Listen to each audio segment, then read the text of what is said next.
Il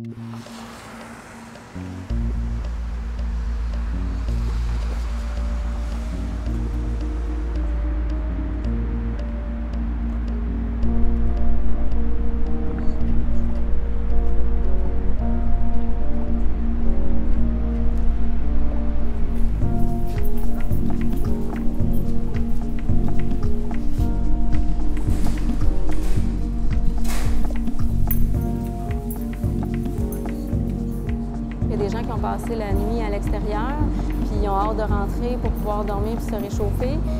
Sauf que ces personnes-là, on ne sait jamais dans quel état ils sont. Ils peuvent être drogués, ils peuvent être intoxiqués par l'alcool. Fait qu'il faut toujours être sur nos gardes.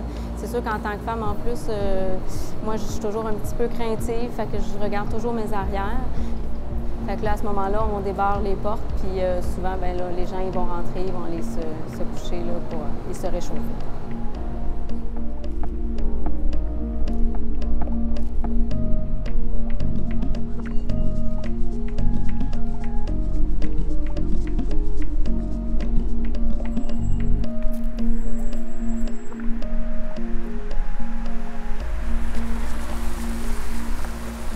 À l'ASM, ça fait longtemps qu'on est préoccupé par la situation de l'itinérance dans le réseau.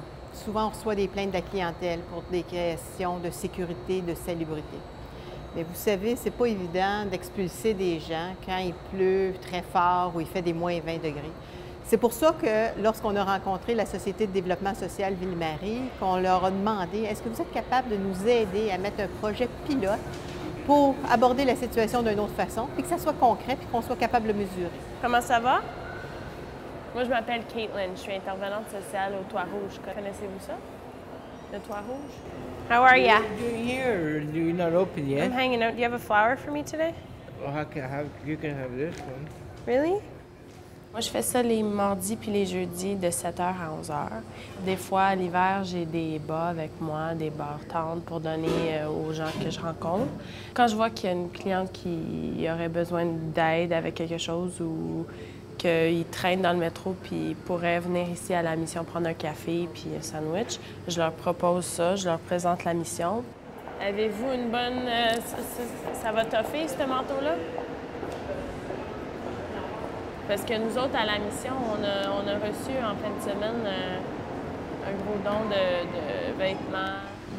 Il y a des missions ou des refuges où est-ce qu'ils peuvent dormir. Mais ces places-là ont des règlements, puis il y a des files d'attente. Donc, il y en a beaucoup qui n'aiment pas ça, attendre. Il y en a beaucoup qui aiment avoir leur liberté.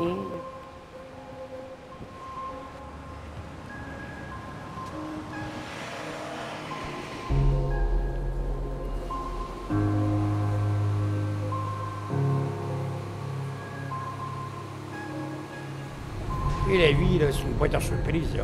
Moi, j'ai vu du monde, à fret, qui reste, pas de couvert de rien, t-shirt, puis non.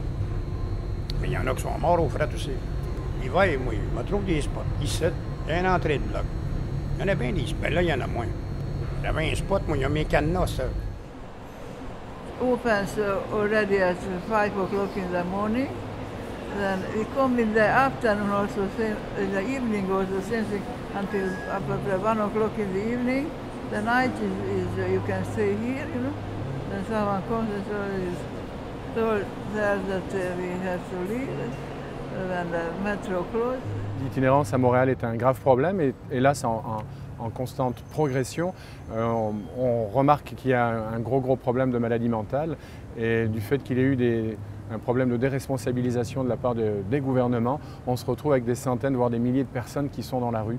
L'itinérance est en train de changer, on s'aperçoit qu'on se retrouve vraiment avec un problème nouveau. Ce n'est plus le quêteux qu'on stéréotypait auparavant, mais on se retrouve avec par exemple 15% de personnes dans la rue qui ont des diplômes universitaires, on se retrouve avec 28% de personnes immigrantes, on se retrouve avec 20% de personnes en dessous de 30 ans. Donc ces gens se retrouvent hélas dans le métro ou dans des centres commerciaux pendant l'hiver et notre travail est de voir avec le pôle de services en itinérance comment on peut aller vers eux pour les soigner. On parle d'une initiative où finalement les équipes médicales, notamment l'équipe du CHUM en psychiatrie des toxicomanies, on va pouvoir aller sur place à l'endroit où les personnes qui vivent l'itinérance vont solliciter des services, par exemple la mission Saint-Michael, où on va aller justement sur place, aller évaluer ces patients-là, déterminer c'est quoi leurs besoins et aussi aider les gens qui sont sur place dans la communauté à mieux orienter ces patients-là vers les ressources appropriées. C'est dans le sous-sol de l'église avec le toit rouge. C'est pour ça qu'on s'appelle le toit rouge. Vous savez comment ça marche, ça? Eh bien, voilà. L'idée était de voir de quelle manière on était capable d'aller vers eux et d'amener des soins vers eux, des soins sociaux, médicaux et psychologiques directement, ce qui fait qu'on a décidé de mettre en place le premier pôle de service en itinérance au Toit Rouge. Là, est-ce que vous allez prendre une douche? Parce qu'il n'y a personne qui est là, fait que c'est mieux d'être tout seul, je pense. Au Toit Rouge, on offre les services première ligne, douche, nourriture, dépannage alimentaire pour les personnes en appartement, référencement et intervention, vêtements. Avec la nouvelle pôle de service, il y a une travailleuse sociale qui est là chaque lundi. On a aussi une avocate qui est là pour faire des consultations juridiques. On a des ateliers d'art le jeudi avec un art thérapeute. On a des étudiants de McGill en infirmerie.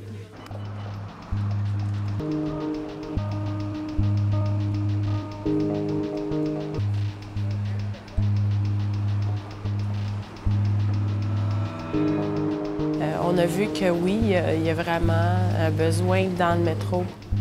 On a toujours eu à peu près 200 personnes. Là, cet été, on a monté jusqu'à 220 par jour. Sur ta montre, ça dit que c'est le 14. Aujourd'hui, on est le 17.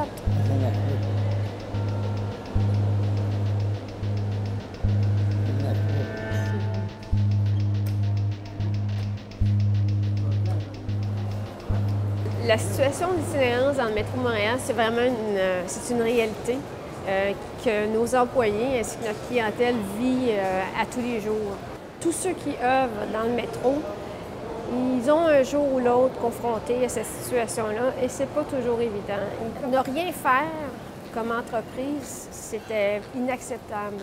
Des personnes en situation d'itinérance, on en voit à chaque jour, puis plus qu'il fait froid, plus qu'on va en avoir beaucoup. Il y a des stations qui peut avoir une vingtaine dans des grosses stations, comme Place des Arts ici. J'ai l'impression qu'avec les années, il y en a plus qu'à mes débuts, mais c'est vraiment l'hiver qu'on voit toute une différence. Il faut être patient, il faut être conciliant aussi. Il faut comprendre que certaines personnes ont besoin d'aide aussi. Le mot-clé, c'est la patience, dans le fond. Là. Parfait. On rentrait avant, et donc... OK, on va prendre note de ça, on va faire le suivi. Il faut être conscient que des personnes, une journée, on peut interagir avec eux de façon tout à fait naturelle. Le lendemain, ils peuvent être en crise ou bien non, ils viennent sous l'effet de la drogue ou de l'alcool. Fait qu'il faut s'adapter dans ce genre de situations-là parce qu'on sait qu'il y a des personnalités qui sont plus instables là, quand ils ont consommé. Bonjour, monsieur. Bonjour. Bon matin. Salut. Vous allez bien? Oui, si vous voulez vous asseoir. Bon, j'ai aucun problème, là. Est-ce que vous demeuriez ici? Vous voulez juste vérifier que tout allait bien? C'est important qu'on fait la patrouille de la station, mais on la fait complètement parce qu'il y a des raccoins. Des fois, les personnes peuvent être là. Puis, bon, ils vont être couchés, c'est correct, ils dorment au chaud, mais on veut s'assurer d'abord et avant tout qu'ils sont corrects là, physiquement et mentalement. L'un des rôles des inspecteurs est de protéger les personnes. Donc, lorsqu'on fait face à une intervention auprès d'une personne en situation d'itinérance, l'objectif est d'établir une approche de relation d'aide. Les inspecteurs, maintenant, ont de plus en plus d'outils pour faire face à l'itinérance. Un de ces outils, c'est le partenariat avec les organismes communautaires. Les inspecteurs peuvent être appelés à contacter directement les intervenants sociaux de la mission Saint-Michael qui vont se déplacer dans le métro et leur intervention vise à éviter une action coercitive de la part des inspecteurs.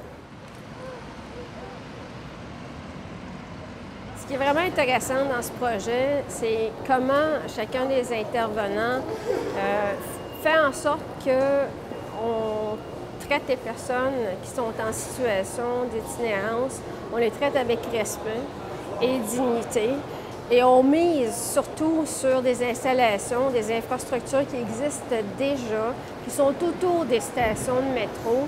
Donc, on met les forces de tout le monde ensemble et on fait en sorte que ça converge vers quelque chose de positif. La vision qu'on a adoptée au niveau du service de police de la Ville de Montréal, c'est suite à plusieurs constats au niveau de l'itinérance. On se rend compte qu'on a près de 10 000 appels par année sur l'itinérance. Les patrouilleurs du CSPV en métro ont comme première responsabilité d'assurer la sécurité des usagers du métro. La première chose qu'ils font, c'est des approches.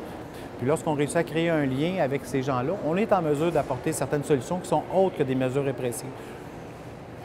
Le plus grand défi qu'on a, c'est d'humaniser nos interventions, de faire en sorte que notre intervention soit en premier lieu une intervention qui soit humaine lorsqu'on vit une situation qui peut être problématique dans un endroit public. Ça demande beaucoup de doigté de nos policiers pour intervenir auprès de ces gens-là, de créer des contacts. Salut, est-ce que vous êtes dans la rue? Oui.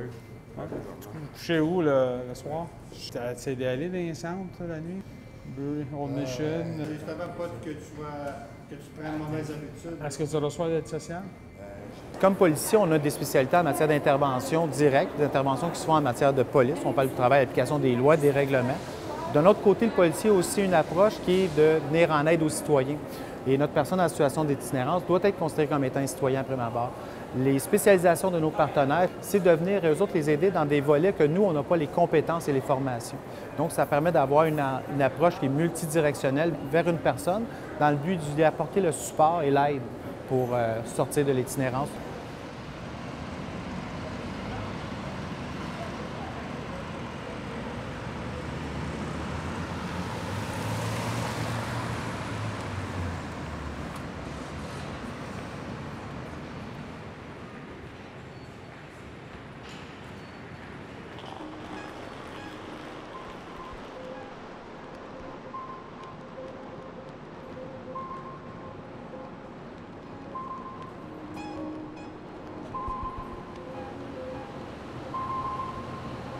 Là, je fais le tour, je réveille les itinérants, puis je barre les portes au fur et à mesure. Monsieur, on ferme. Ce soir, c'est tranquille. Habituellement, en hiver, il y en a à peu près une quinzaine.